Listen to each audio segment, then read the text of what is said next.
Welcome to the 310 QuickPod. My name is Kris Germain, and I am with the famous Lauren Fulkerson.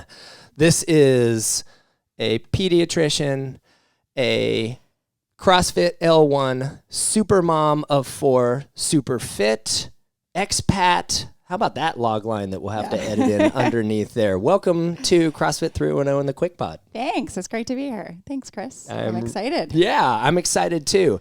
I'm going to start by like what are we doing here and how did we get here? Yeah, it's a story. This is the story. It's a cool story. Cool story. Part of the great thing about owning a gym and being inside of CrossFit is part of the culture is if you are traveling and you are trained and you have the inclination, you can drop into another gym. Many gyms allow for people to drop in, and we live in an area where we get a lot of visitors. And when was it? When did you come through? September. I had just done my L1 in San Diego. In September, Lauren just was like, hey, I'm in the area, and she wanted to drop in. She came in. We did a workout. Yep. We had a great time. It's fantastic. Yeah. And then afterwards, we were just like mobilizing. We were rolling out and hanging out, right? I think it was a 9 a.m. class.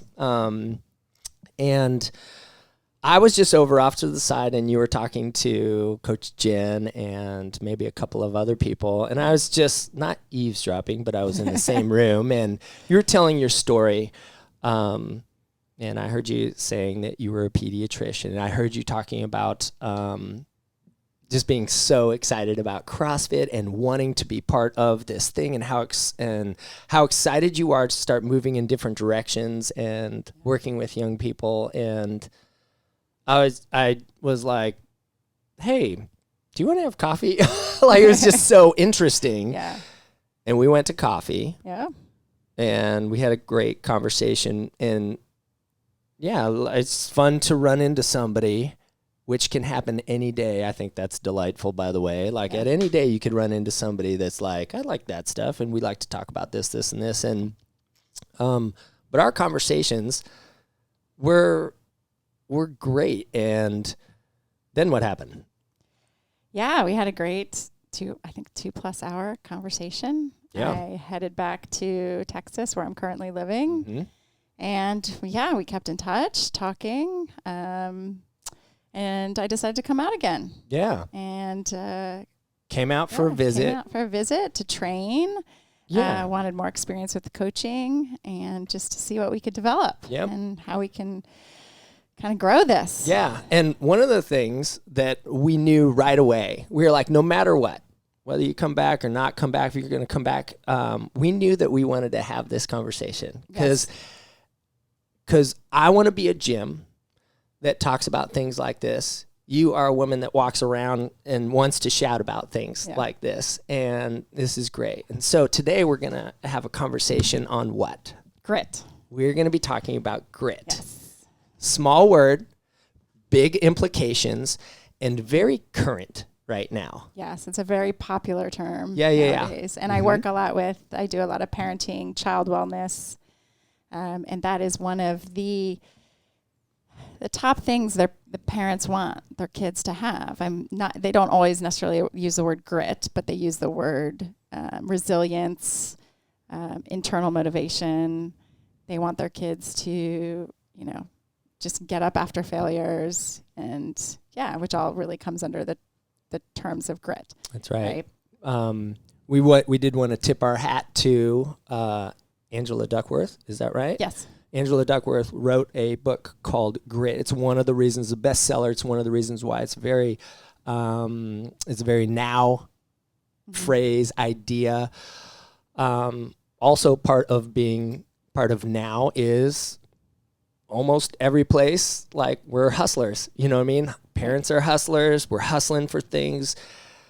We have a lot of opportunity in this country. And one of the things that we're trying always to do is, out of love, it's like, well, how can I infuse this into my child? Or how can I embody some of this grit that wasn't given to me, Right. One of the reasons why I was so interested in talking with you, and I can't wait to hear how you unpack all of this from your perspective, is because even just what you just said, I think you mentioned that parents tend to bring the kid in, kid, I hope that's the child, anyway, right? They'll bring their child in and they're talking about one thing, but soon they're asking you questions about another thing. There's this inherent, they're searching for something, and well, you're a pediatrician and you have this knowledge, but they're asking about bigger things, like, it sounds like grit comes into the conversation, even if they don't use that specific word.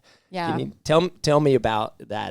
Did I understand that right? Yeah, absolutely. I mean, I think it really, I would see a lot of families and in practice where you come in for one issue, usually obviously a medical issue, but really after that's solved, the underlying thing is all these other problems that the parents are having, right? With behavior, motivation, difficulty in schools, bullying, so all of that really comes out, sleep, development, so all that stuff that really comes out. And I struggled to have the time to do that in my practice, to really address really the issues are, underneath it all, right? And really just the core of parenting, right? And just how do we guide our kids and give them the best tools that they can have going out into this world.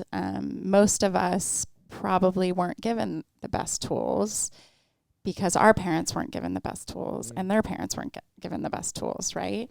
And so how do we shift our perspective on parenting so we can bring all these things to our kids? I mean, I think without fail, if you ask a parent what they want for their kid, for me, I want my kids to be happy.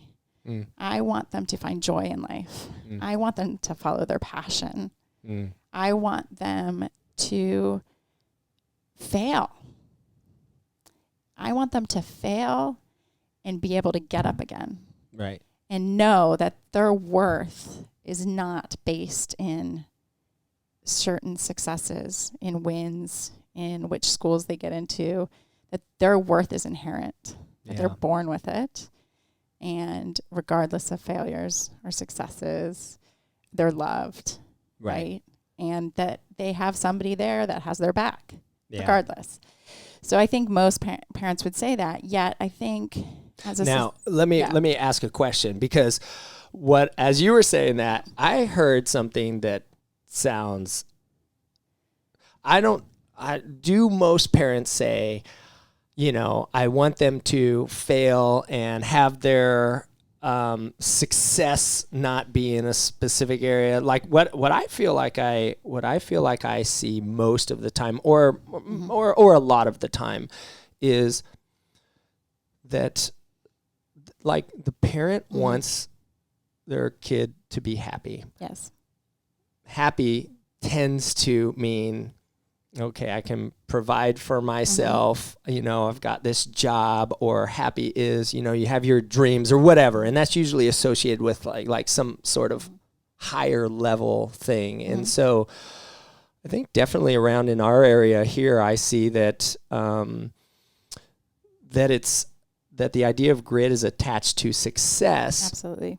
But success tends to come with a monetary tag on it, or a prestige tag on it, or maybe even a recognition tag on it. Those are things that are just like, because they're highly rewarded in society, and that's the thing that we brag about, right? Like parents are bragging about what school they got into. Right. They're bragging about what job they may be up for, or maybe they won a national championship. And so, but I'm hearing from you, and this is definitely something we're interested in talking about, that is that the thing that we want to attach grit to? I wouldn't want to, I wouldn't want to attach it. I think along with the happiness, I'll say, we want our kids to be kind and empathetic, and I don't think you can achieve that if you haven't experienced pain and been able to get through discomfort, because that's where kindness comes from. That's where empathy and perspective taking comes from. So, along with that, when you said when you said you're not sure if you think parents want their kids to fail because it's uncomfortable. Yeah. And none of us want to see people we love in pain. Yet pain is inevitable. It's part of life. Right. And if we don't teach our kids how to handle pain and to sit in the discomfort of their pain, they will not have grit. Right.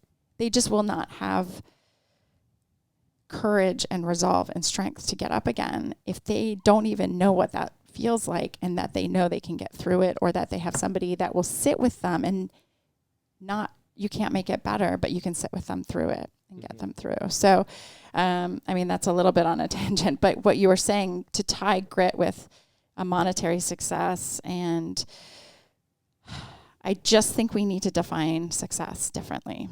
Yeah. I think we need to define success not by the schools you get into, not by the amount of money you make, not based on your job. I think we just need to define success in different ways, because that ties all of our worth to these, monetary, or if I don't get into this school, then I'm not worth it. I'm not good enough. If I don't get this job, I'm not good enough. If I don't make a certain amount of money, I'm not good enough. Mm-hmm. And I think that we need to just be careful about tying that in. And how do we define success?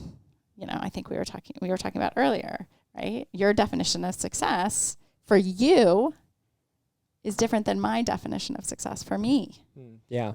And we have to allow our children to be just as you and I sit here, and as adults, we recognize that we're individual people and that we have our own definitions and our own, we're separate. Yeah.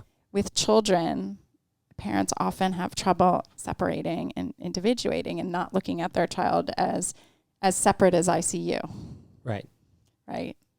Does that make sense? It does. And I think that's because part of the complication of it, and I'm not sure if I want to ask this question because I know we'll get into a pretty strong thread. Yeah. But let me just I think part of the problem with what is grit and teaching grit is a lot of times our desires as parents. Absolutely. And we're like, well, we want you to have this so you can have something that I want more for you than you want. Yes. And I don't want to pin too hard for that, because what I think is important inside of here, like this is a gym podcast, right? Yeah. I'd like to consider it a life podcast for certain, right? But this gym and sports. Yes. And we want to push beyond it. Yes. And I can't wait to hear from you, because sports was not a giant part of your life. No.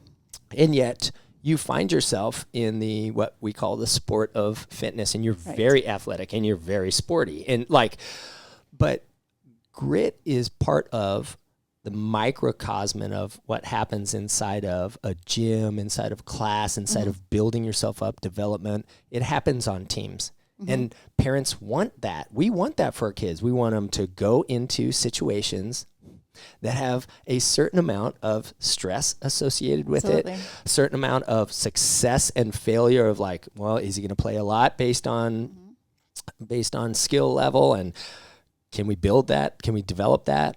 Yeah. Are they going to lose a tough game, and what happens then, right? Mm-hmm. Those are all things that on a conscious level, people are like, that's why sports are great. Yes, I agree. So can you tell me, as we're the end goal of success, not being like monetary, right? How do you start, or how would you talk about imparting grit or teaching grit? What are your thoughts on teaching grit from your perspective and your experience? I would say, from my experience and with my kids, right? How I've approached it is, I've said, I want you to follow your passion and what you love. And that may take time to find, right? So I do want, let's try different things. And let's see how that goes. Allowing them to choose their passion, because nobody wants to be in something that they hate. Right. They're not going to develop the grit and determination if there's no internal motivation. Right. Okay. So the number one thing I think with my kids is, exposing them, right, to different things that they may love. Growing up for me, I didn't find a sport or any kind of athletic that I loved, that I excelled at, that I was willing to have grit with. Mm-hmm. So I would not say in an athletic environment I had grit. Right. Growing up. But I think a lot of that was I didn't find something that I really loved either, right? That I could pursue. So I think with my kids is, having them recognize like, you're not going to be good at something that you haven't worked on. Right. So it kind of being there with them in the mess of it, right? Learning how to do things and not telling them when they fail or if they're not very good, oh no, you're great at it. I actually was told that quite a bit.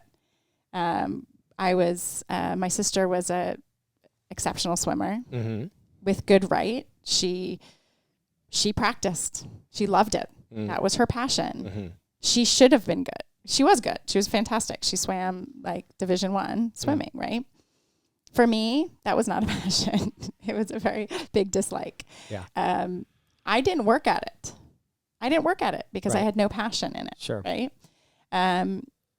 Yet I was told, oh, but you're great. Like you're great at it. And that didn't match how my experience, right? Do you think that what they meant was you could be great at it because because you could do, I think they, with all good intention, right? Of course, parents have all good intention. I think they wanted to make me feel better, that I was not as good as my sister. Right. And to be honest, it didn't really bother me that I wasn't, because in my head, I knew I shouldn't be. Why would I be as good as her? And she was up at 4 a.m, 5 a.m. practicing. But the experience didn't match, right? Yeah. So I think it's more of, I have my kids who say, well, I'm really bad at X, Y, or Z. And my first question is, how much have you practiced? All right. That's my first question to them. How much have you practiced? And they look at me and they're like, I don't know. That was my second time doing it. I was like, okay, you shouldn't be good at it. Yeah. Right? You shouldn't be good at it. What takes you to be good at it is the grit, is the, hey, I'm going to put the work into it and I'm going to make the mistakes and I'm going to, get through it. And I have this conversation with them over and over again. And I've watched my kids develop. It's just fascinating. My son, Sean, who all of a sudden, he wants to be better at golf. Yeah. Right. And so he has done this on his own to make the effort. But he also has days where he just he has a terrible day at golf. Melts down. Yeah. Melts down, right? We were talking about this. Yep. So this is a huge time to teach your kids grit and say, yeah, today was a bad day. Not sugarcoat it. Yeah. They know it wasn't a good day. Don't try to match their experience. That's my first thing, is match their experience. Reflect how they're feeling. You're really disappointed that today you didn't play well. Yeah. Don't make it better. It's not better for them. It's bad. They had a bad day. Don't say, oh, it'll be better tomorrow. So you don't have to fix everything. You don't have to fix it. You don't have to fix everything. They can experience the feeling. The feeling. What would you say? What would you say if their feeling doesn't match the situation, though?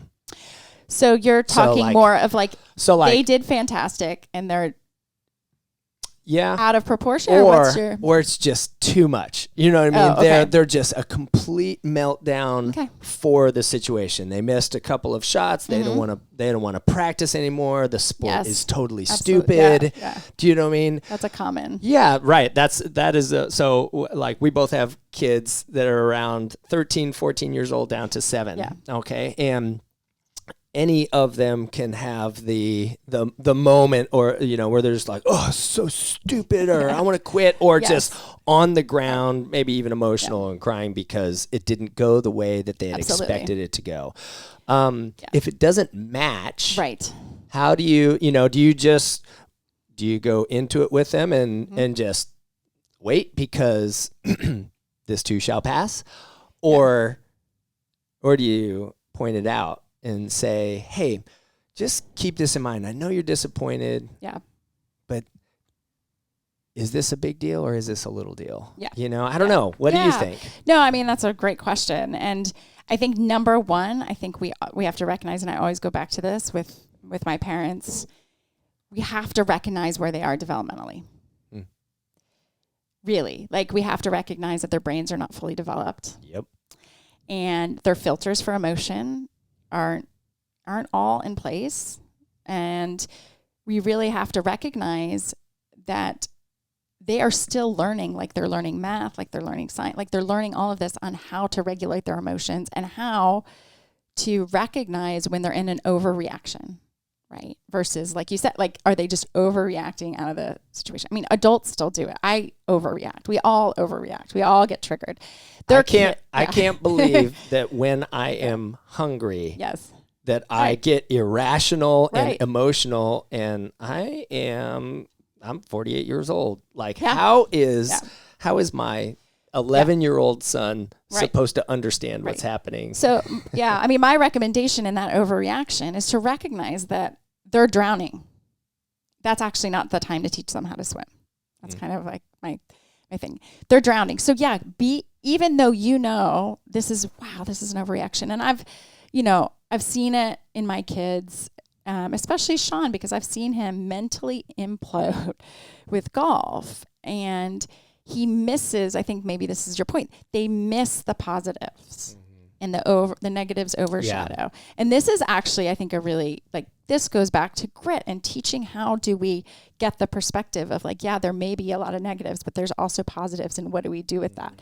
So for a kid in that moment of overreaction, my first thing would be, be in it with them and recognize that they're just drowning in it. And just be the life jacket, be the lifeboat. Just sit with them in that until they're not in the overreaction, right? Right. And one of the most effective thing is reflecting, like you were saying, man, this is so disappointing. God, you're so mad about this. I can see how frustrated you are. This is, and almost match their level. I find this really effective with kids, especially younger kids. If you're talking to them, if they're in a massive overreaction and their emotions are up here and you're talking to them down here, it actually makes it worse, even if you're doing the reflecting, because you're still like, oh, honey, I know you're really disappointed.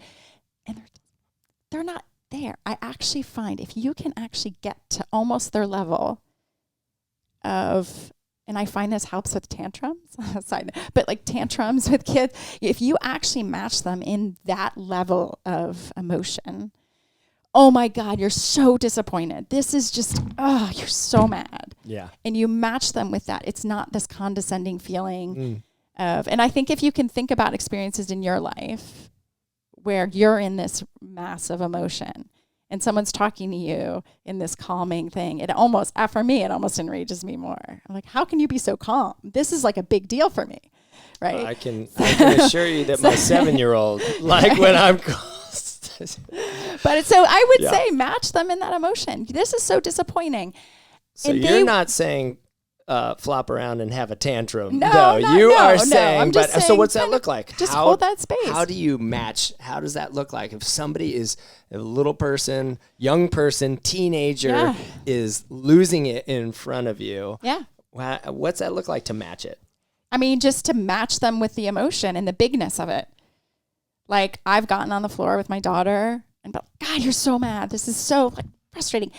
Half the time, I mean, that diffuses them actually quite quickly. A lot of times I actually get them laughing at me. Okay. Because they actually, I'm like, Mom, you're really, your emotions are this high too? But usually it's they are like, oh, they get me. They get how upsetting this is for me. So it's like, but you can't do it in a way that shows them how foolish they're being, right? Like, you can't, because that's another thing that we do as parents. Yeah. As soon as the kid goes, this is not a mocking. Yeah. No, this is not a mocking thing. This is a, God, you're really frustrated. You're not holding a mirror up to them to say, you're just matching them and reflecting back. And then when they diffuse, or even the next day. That's when you have the conversation. That's when you have the conversation. Yeah. When you have a moment, hey, do you want to go grab like a lunch? Or, hey, let's go for a walk. Or, I don't know, they're playing a game. Go back to it when they're not drowning. And that's when you teach them.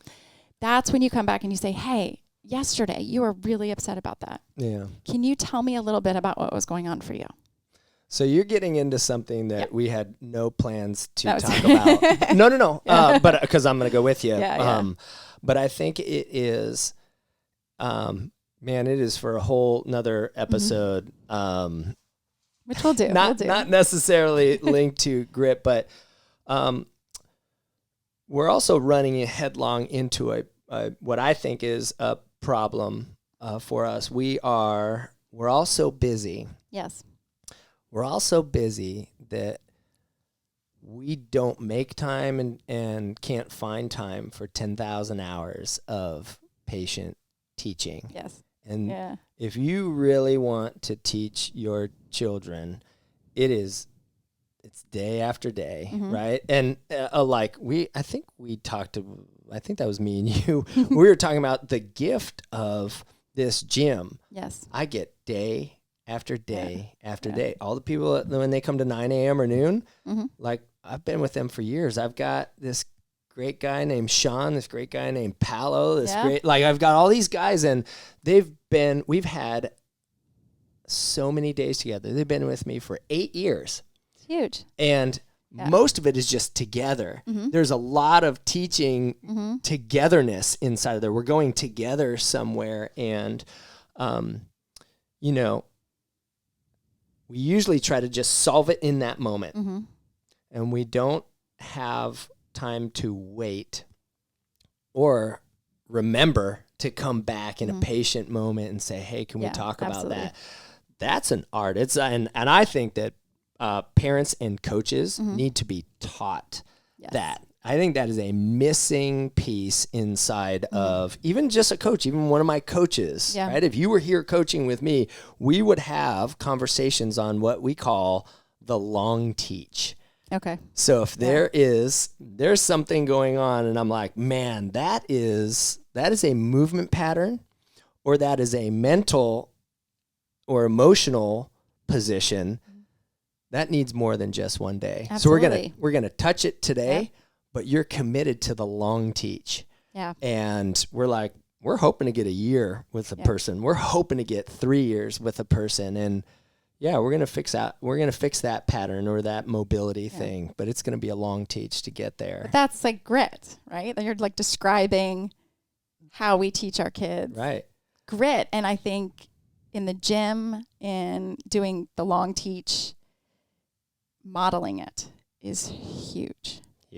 Huge, modeling it. So, and also, like you said, I think that's such a great thing is progress, monitoring progress. And I think one of the things I love about CrossFit and being part of a community and gym is the goals you can hit. I mean, there's countless, endless goals.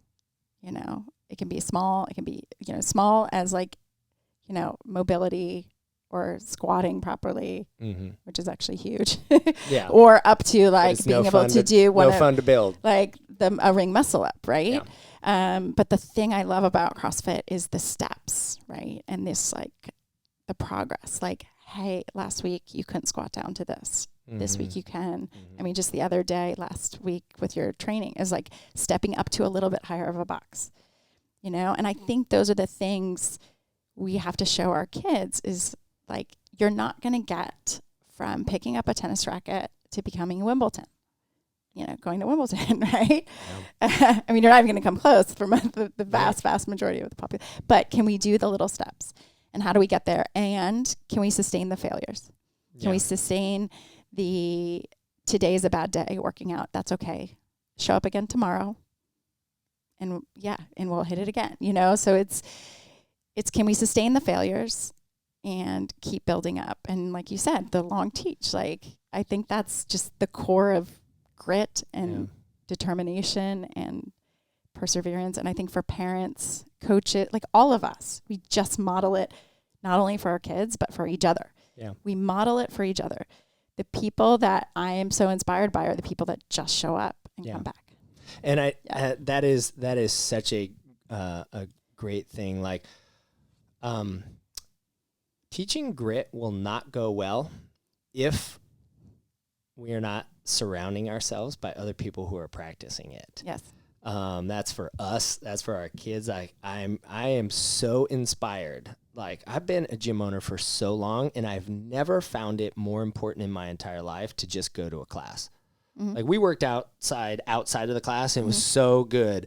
But when I am with people, their grit inspires me. Absolutely. Them doing their best, them showing up day after day is inspiring to me. And I just go into the flow with them.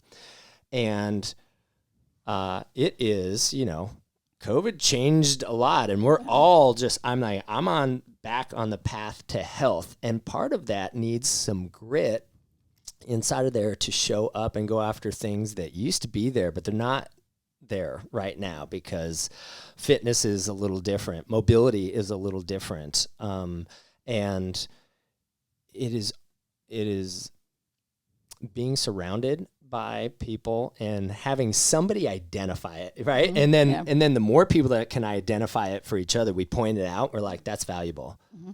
That's valuable. And I think that's kind of like the thing that we're interested in doing here. Yeah. Literally, we're going to broadcast this out, and we're going to hope that somebody comes into this and says, that idea, and this is a conversation, but maybe this leads to, how can I put this into my life? How can I, as a parent, investigate more to help? This isn't enough, right? This one thing, we'll need more than just this conversation. Right. How can we surround ourselves with people who are doing it well? Do we know a parent that's doing it well? Mm-hmm. And even asking each other, because what I've found is you're doing really well with some teaching thing in a very specific area and that I can learn from. And I may be doing it well, not in all areas, but there's something that I'm like, that's interesting. I see that she has made a decision and that's been beneficial to her. And so surrounding ourselves and having these conversations is worth it. Absolutely. We are getting to the end of our QuickPod. Yeah. I think we have to wink every time I say QuickPod. Wink. So what can we finish with inside of here? What, as you were wanting to come in, and as you have an opportunity to, you got a microphone, you know what I mean? And I think this is new to me. Yeah, but it's good. Like, because there's so many things that some of us were like we would love to be able to shout to the world and say, this is important, does anybody hear me, Yeah. And that's why we're here, because I heard you. I was like, that's awesome. Right. I want to talk about it. But anything else as we're thinking about grit and embodying that and teaching that, that you'd like to finish with? I mean, I think I just want to end with saying that it takes time. Our 7-year-olds are not going to have this idea of grit yet, right? Even our 11, 14-year-olds. I mean, if I look back at my journey, my parents are in complete shock because they would have termed me as I had very strong academic grit. I think we need to look at that there's grit in different forms. Yeah. Anything, so I think it's just not in athletics, but yes, I had zero grit. You would say that, right? I would say that of myself. And now I would say that's probably one of the strongest forces in me, the grit around athletics and CrossFit and and that kind of picking myself up after, difficult workouts and getting through that. My parents came to an open workout I did, and I think they almost passed out in the corner because they didn't recognize me. They were in awe of who I had become in that sense, right? I mean, they had seen me succeed in academics. That was not even a surprise, right? So to watch me actually pick up barbells and do this stuff that they couldn't fathom me as doing as a kid. So what I want to stress is people change and shift. Your kids will change and shift. This is not, if they don't love a certain sport, that doesn't mean they're never going to love a sport or they're never going to be athletic. I would never consider myself athletic. People are shocked when I say I was never athletic as a child. I did no sports. I didn't succeed in any sports. I mean, they just look at me and think I'm lying. But I said, but it's just over time and work, and I found my passion. So that would be my biggest thing to kind of send out to the world, to not only parents with their kids, but anyone I started CrossFit at 40. Would you say, yeah. I mean, I started CrossFit at 40, and I've done things in the last 4 years that I could never fathom I would have ever done, ever, in my entire life. So, I mean, I couldn't even kick to a handstand. Right. So, I mean, people shift. Don't expect, have just open minds and, any age, right? So, Would you say it's never too late? It's never too late. It's never too late. And I have this conversation with people all the time, and they look at me and they say they're too old. And I said, no, it's never too late. It's never too late. I just taught a guy. You were in the gym. I just taught this last year a guy who has done so many athletic things, more athletic things, more cooler things than I'll ever accomplish in my life. But in his 60s, he had never, had the mobility through his shoulders, and he could never do. We taught him the kipping pull-up, right? So awesome. And you were in the gym. And for me, he was getting lit up. He was so proud to do 5 in a row. And one of the things, we took the time. We were very patient with his tissues, and he's strong and he's tough, but he let his coach take him somewhere where he hadn't been before, and we knew it was going to be gratifying for him. Awesome. And one of the things that I love, I point this back around to the value of coaching, is that you might have been an incredible athlete, but maybe you didn't have the right time or the right place or the right person to pull you aside and say, like this, like this, which would infuse you with joy, would show you, maybe it never was the right time and it needed that that time. But I get a kick out of anybody who's when they come in, they're like, I'm not athletic at all. I'm no worries. No worries. Yeah, no look what you can do. It is. No, And I almost caution when I look at the flip side of my sister, who is a college level athlete. And I'm actually finding this in a lot of high achieving, this is just kind of a throw it out there thing, in a lot of high achieving child, teen, young adult athletes. And this is something I would love to change and shift is, the burnout, the injuries. I mean, this is a whole nother podcast that I'm getting into, but the people that are often so athletic, they are injured or burned out, that suddenly the fitness, and I know CrossFit is really into just fitness over time and age, basically the whole continuum of that. You can still be fit and healthy at 80, right?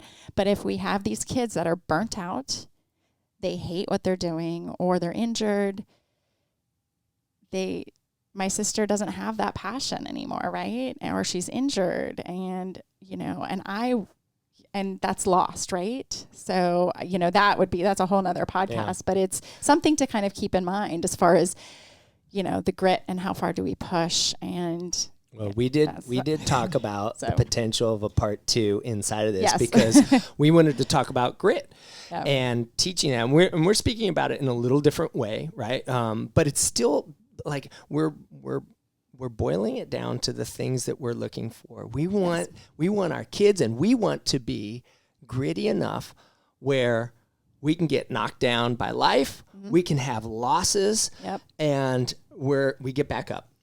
And we are not destroyed, and we are not overcome. And in fact, we keep going so that we can get farther than we were yesterday. Absolutely. And so, and then the flip side of this, and this is like a preview, we'll just leave this hanging there, is the things that get in the way are the idea of being terrified to quit instead of stop.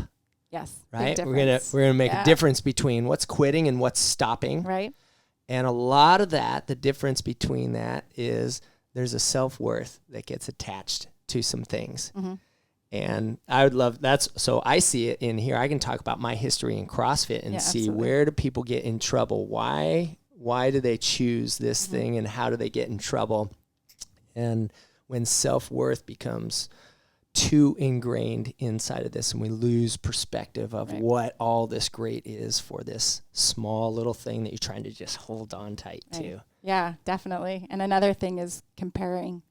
And which goes all into that. So it's those are all dangerous waters inside of all this great, because sports, great, high level academia, great. Success, there's great, but there's some treacherous waters inside of there that people get lost inside of.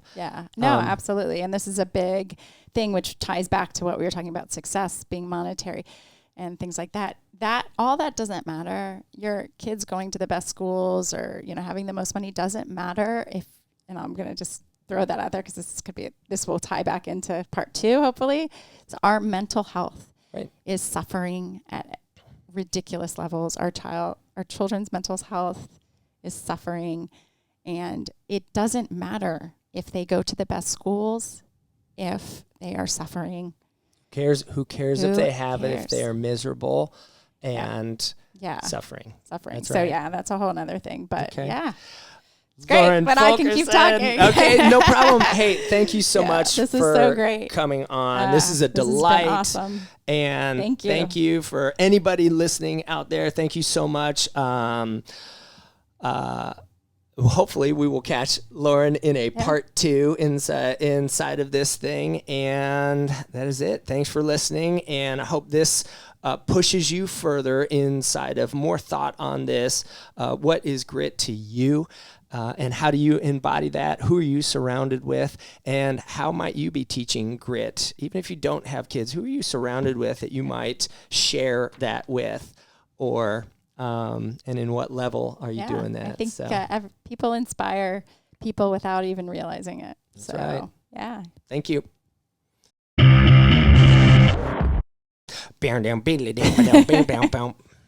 That's it.